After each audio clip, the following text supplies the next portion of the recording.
bird watching. I've heard that suddenly being fascinated with birds is a sign of old age.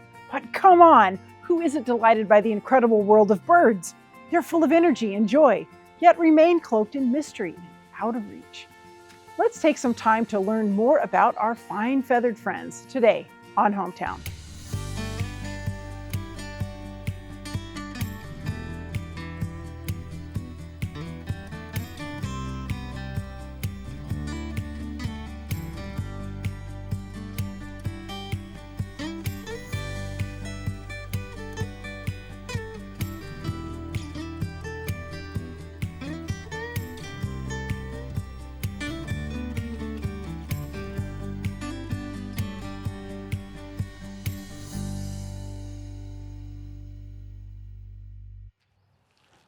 Birds are a bundle of contrasts, fiercely strong and incredibly delicate, beautifully simple and breathtakingly complex, wonderfully placid and sometimes even a little annoying.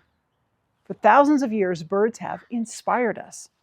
Author Victor Hugo opined, "Be as a bird perched on a frail branch that she feels bending beneath her, still she sings away all the same, knowing she has wings." As beautiful and common as birds are, they're still largely unknown to most.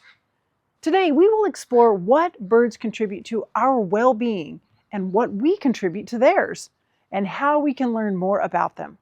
After all, birds provide the background music for our lives, an essential ingredient in the remarkable story of us.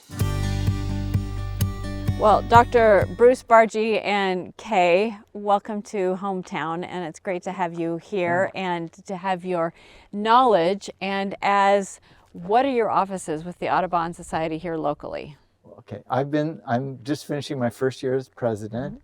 And Kay, how many years have you been secretary? Secretary for almost 4. Yeah. Wonderful. So you two are set up here with your binoculars and everything, and it's a joy to be here at Bennington Lake.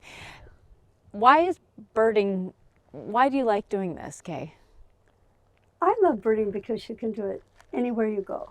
Wherever we travel, we just throw our binocs in and you can bird everywhere, anywhere. So we just got back from the West Coast Conference basketball tournament, and Vegas is a great place to bird. Really? Oh, yeah, gosh, totally. It's wonderful. So you mean you Las went Vegas. to Vegas and you didn't gamble, you were out birding? No. So we'd go birding in the morning and We're not watch a basketball in the afternoon. It was so cool. Yeah, but they have That's my kind of great Vegas, birds too. there. Yeah. Yeah. And I like what you say. When we go birding, it's kind of like an Easter egg. You just don't know what you're going to find. Yeah. And we like to pick a color for the day, every day. Like, okay, what color bird do you want to see today? You know? Like today I picked red. Yeah. So when I was birding with the 5th graders from the different elementary schools this morning, I had all the kids pick colors. And so, red. So we saw red on the downy woodpecker, the male downy woodpecker with his little red cap, So that's how we do it. So we pick a color and then we see if we can find what we're looking for. So, Dr. Bruce, you were a physician here in this town for how many years? 33 years in 33 practice, years. And Kay, you've been a nurse and you're a teacher. Teacher, yeah. And you still volunteer? At Sharpstein. Wonderful. Yeah, thank you. And for someone who might be watching, why are birds important to where we live and our environment? Okay, birds have been recognized as important in almost every culture throughout history. I mean, there are paintings, drawings, there are writings of birds, sonnets and etc. I mean, every culture you look at has got birds. People are fascinated by birds. They have the power of flight. I mean, that is amazing in and of itself. They have amazing voices, with song, sometimes the ability to mimic.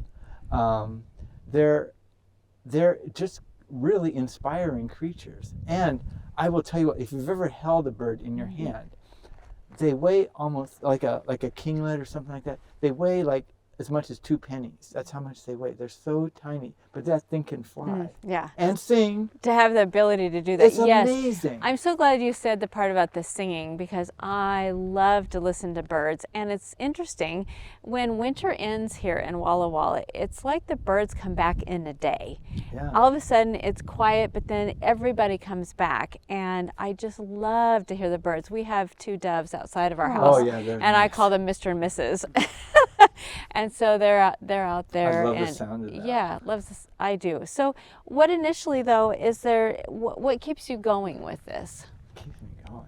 Okay. Is it the hunt of seeing the next bird? Is it just, Oh, so there's different Birders. different kinds of birders out there, right? Yeah. There are people who are trying to generate the largest life list possible. Yes. So there's like 9,000 species of birds in the world, and these people try to get into the thousands. I mean, it's really something. yeah, people fly to different countries. all and over yes, you yes. got to really get into it, and then it gets really pricey to get those really rare ones that are like out in the Pribilof Islands or something like that. I mean, you have to go there to get that species. Where are the Pribilof Islands? At the very end of the Aleutian chain. Oh yes, Yeah, okay. way okay, out there. okay. I mean, that's just one. There's some birds yeah, out I there. learned something new today. Yeah, but I mean, so that's some place that people go to get like one more species, if you can imagine. And a lot of times, I've seen it, I'm done. Yeah. Let's find the So- next one. But for Yeah. us, what I get out of birding is seeing just cool bird behavior, like birds doing something.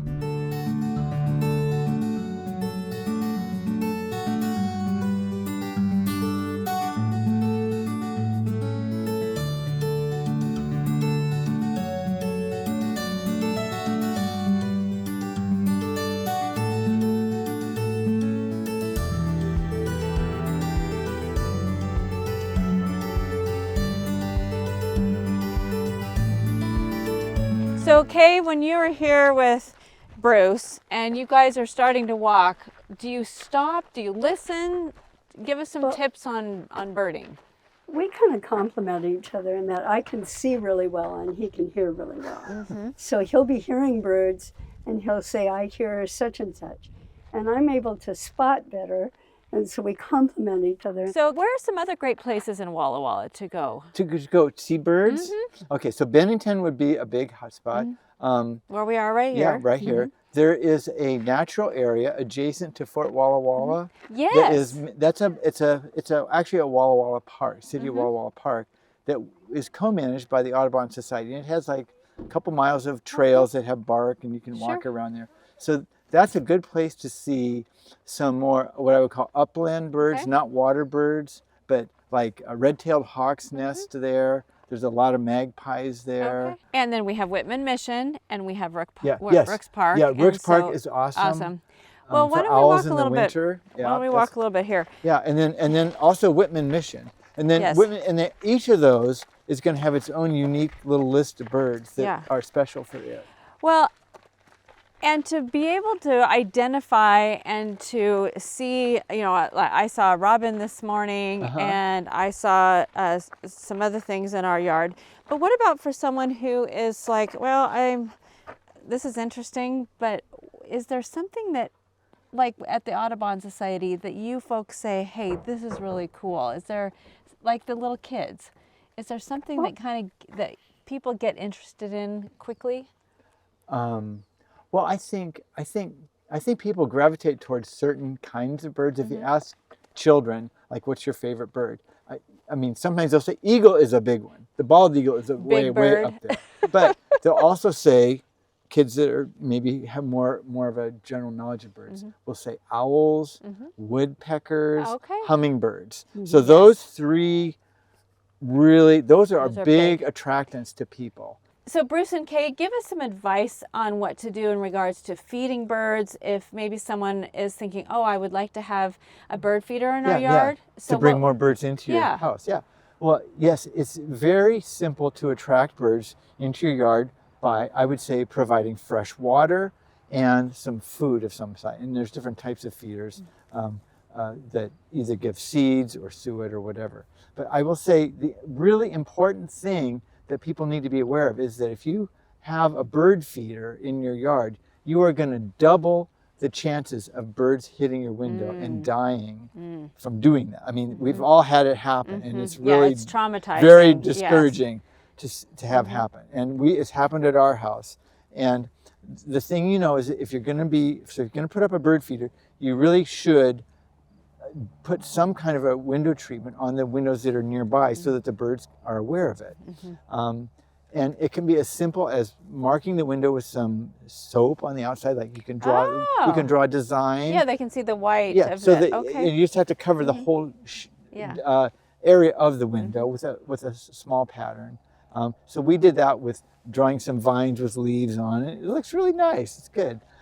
You can buy commercially available dots or tape to put on the outside of the windows that will let the birds know that that is not just a reflection. Well, Yeah. Kay and Bruce, thank you so much for being on Hometown. And if someone's interested in the Audubon Society here locally, what is your web address? Our web address is bluemountain.org. It's BLUMTN. Okay. And that gives links to our monthly newsletter, online newsletter called the Magpiper, which outlines the field trips that we offer. So we have big field trips, like on the weekends. We have a weekly bird walk right here at Bennington Lake every Tuesday. I know it doesn't work well for some people, but Tuesday morning is at 8. We're always meeting in the parking lot right where we met today for about an hour and a half bird walk. And so the Magpiper has lots of information about our monthly programs, which we hold 9 months of the year. And this year you started beginning bird watching. Yeah, we do have some. And, yeah. Yes, we've had some new programs. We just had on Saturday, we had bird watching for beginners up there at Mill Creek, and we'll have another one of those. We have free binoculars to loan to people for the Nice. bird walks. Nice. So because we want people to. I'm distracted by the birds. Yes, flying so right around now here. I've heard a bird over here, I've heard a bird over here, a bird over there. I know. It's Look at, great. there goes another swallow right See? there. Well, Yeah. thank you both so much you. for being Yeah. on Hometown and helping us good. learn more about the birds in our Yeah. hometown. Becky, it is great to be able to talk with you about the aviary and about your work with it. Tell me about how you got involved. It started when I saw an ad in the paper that they were hiring for an aviary caretaker. I had gone to school, got my degree in wildlife management and wildlife ecology, and I thought I would be working at a fish hatchery or something like that. I'd actually been putting out applications for some time looking for a job in that field, and then when I saw the ad saying they were hiring for the aviary, I went, that'll be perfect, because I actually, during school, volunteered at a wildlife raptor rehab center. So I had some experience with birds. Yes. And that's how it all started. All right, and I'm wondering right now if anyone who's watching has noticed that you brought one of your wild friends with you. Oh, yep. This is European starling named Smoots. Smoots. 4 years ago, somebody knocked on the door at the aviary and said that there's a baby bird on the ground and if I could help it. And I went, okay. So went out, took a look, and looked up in the tree and went, yeah, there's the hole up there. I'll just get a ladder and put him back up. But when I picked him up, I noticed that he had a broken leg, so I couldn't just put him back in the nest. And he was a European starling, and because they're an invasive species, wildlife rehabbers won't take them. So I just decided, I'm like, take him on as a little challenge. We did try to splint the leg, but it didn't heal well. He kind of has a little funny stance now. So I took him home, and he's a pet now. He's your pet bird. Yeah. Yeah, and I understand that European starlings are pretty smart. Yes. Can he speak? He talks. Yep. He says things like, I love you, and food for Smoots, and what you doing? And he can whistle the WSU fight song. That's great. That must be where you graduated. Yes. Indeed, with that great degree you were talking about. So we're talking about the aviary at Pioneer Park. What kind of birds can people find there when they come to enjoy? We are mostly waterfowl and what they call game birds. So pheasants, really, pheasants and quail. But most of our birds are the waterfowl. We have a lot of native species, but we also have birds from all over the world. Yes, and you have some colorful birds, I know, in some of your cages. Like the red golden pheasants, the Himalayan monal pheasant, that has percentage-wise more iridescence on bird than any other bird. Isn't that amazing? Yeah, and if you ever saw the movie Up, Yes. Kevin is based on that bird. I can see that. I can see it for sure. So, what are some things about birds and caring for the birds that we might not know that you know because you're taking care of them? I mean, they're all like they've all got their own personalities. It's kind of just some of them are aggressive, and some of them are just humorous and fun-loving. Oh, there's a goose out there named Lucy that she'll follow you around, and then there's a Reeves pheasant named Keanu that he loves attacking shoes. I like that name. That makes sense. Keanu Reeves, And so you'll walk into his pen and he just immediately, fortunately, most of the time sticks to shoes, but he has jumped up and split my lip open before. Yikes. But, and Ozzy the swan, he's, super aggressive, but, not too bad. Yeah, You kind of stay out of his way. And he actually, when I first got him, was kind of clumsy. Like you could hear him coming up, and you know to turn around and go, "Oh no, he's coming!" Now he's learned stealth, so you'll just sort of sense a presence, and you'll go, and you'll turn around, and he's just staring at you. Like, I must be being followed. Yeah. Amazing. So the park is just open to everybody to come and look at the birds. How does that work in our community? How's it funded? How do we care for it? So it is funded by the City of Walla Walla, the Parks and Recreation Department. It has a budget that comes from there, the operating budget, but we always appreciate any donations. We've got like a donation box out there. Yes. And you can go on the Parks and Recreation website and get donations, or You can make donations there. there. And that's important. In fact, if people can make donations there, they can find out more about what's available at the park through that website as well. And we also, it's not our main source of income or even the main focus, but the birds just naturally, they have babies. And, Yes. it's like, what do we do with the babies? And so we will sell them to make money. So they're wild birds, so probably finding homes for them could have some challenges. It does. So sometimes I'll hold on to a bird for quite some time before finding the right buyer.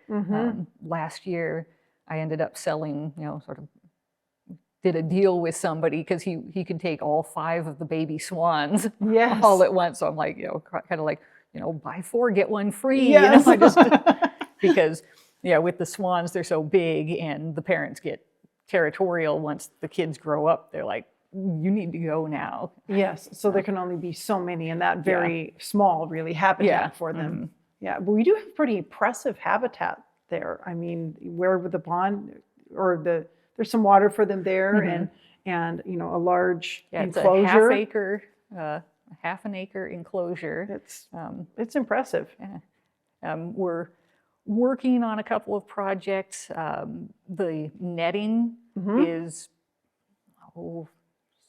8, 9, almost 10 years old now, and it started to fall apart in some places. We're getting some holes. There have been escapees. Birds have gotten out. Birds have gotten in. I've removed a great horned owl from in there and a few hawks. Whoa. So some I'm definite predators. Yeah, so we're currently trying to get the funding to upgrade to a steel cable mesh net. Yes. So once we get that in there, it should last a really long time. A long time. And then the structure itself that you have now is how old, and that's a super structure. Yeah, it's like that. That structure. You probably keep elephants or something. I know. in Such there. an improvement over what was there before. So. Yeah.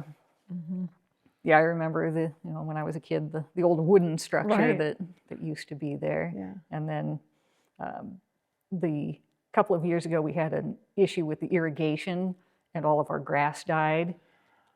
And then weeds took over. We got the weeds taken care of now, but it's kind of a mud pit. So we're also trying to get, we put down grass seed. And Yes. if you can imagine, seed is not going to last long it with was all the food birds. for all the birds It was before food it for all could the become birds. a plant. So, yeah, we're working on trying to get some sod laid Yes. down in there. So, Yeah, improvements there. yeah.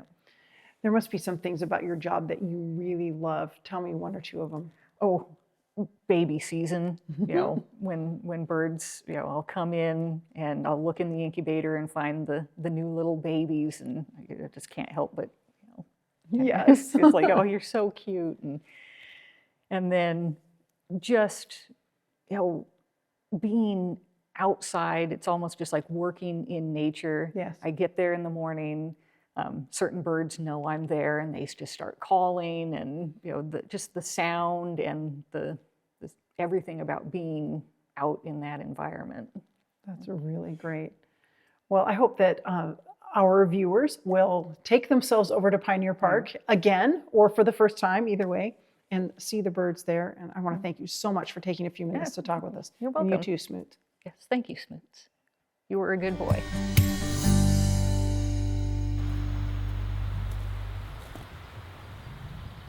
This may just look like a rock, but it's no ordinary rock.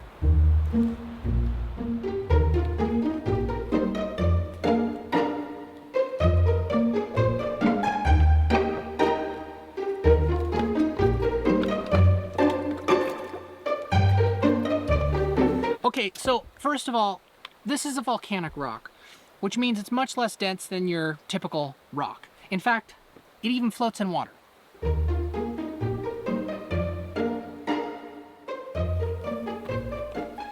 But that's not really what makes this rock so special. You see, I found this rock while mountain climbing with a friend a number of years ago in Central Oregon.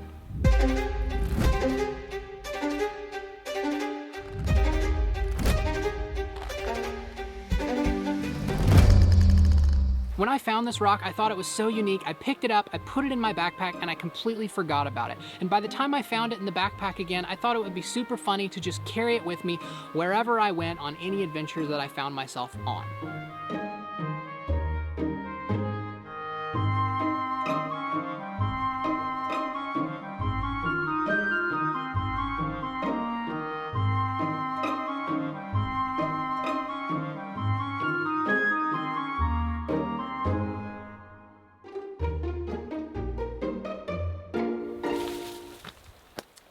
And that is when this little rock's journey truly began.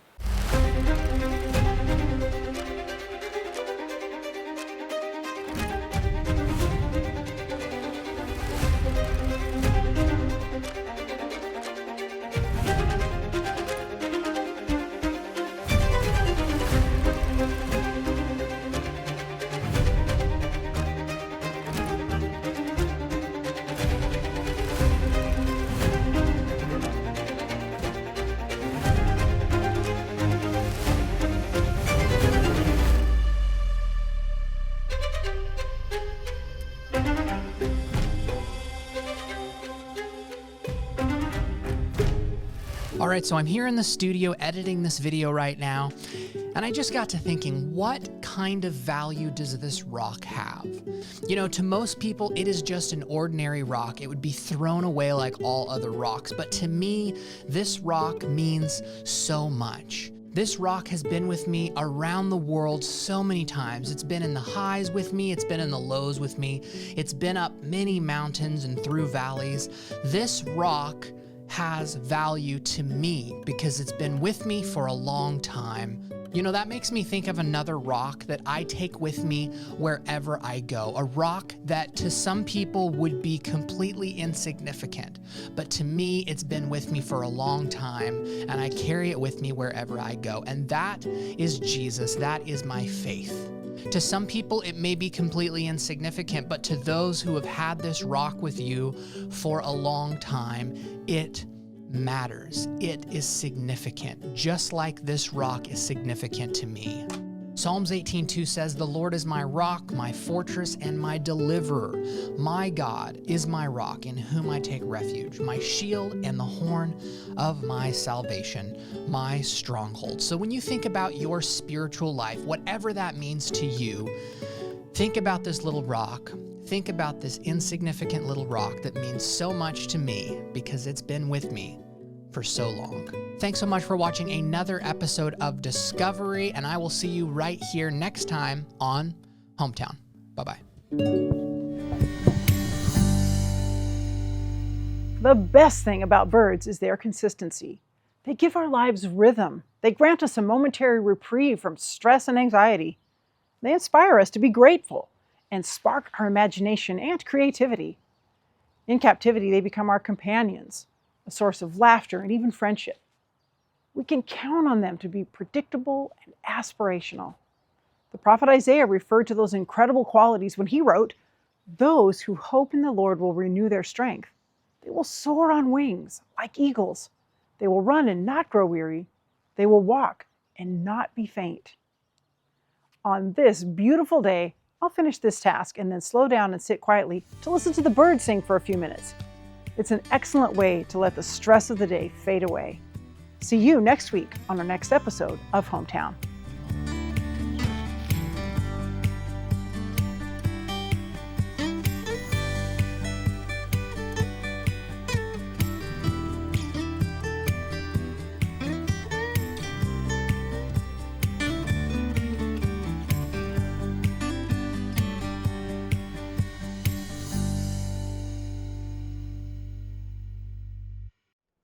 Do you love uplifting stories of people in our community as much as we do? When you give a gift, you make local, uplifting, community-focused programming like Hometown possible. To find out how, just use the QR code or visit our website at the link in our bio. And don't forget to like and subscribe to hear more great stories about our valley.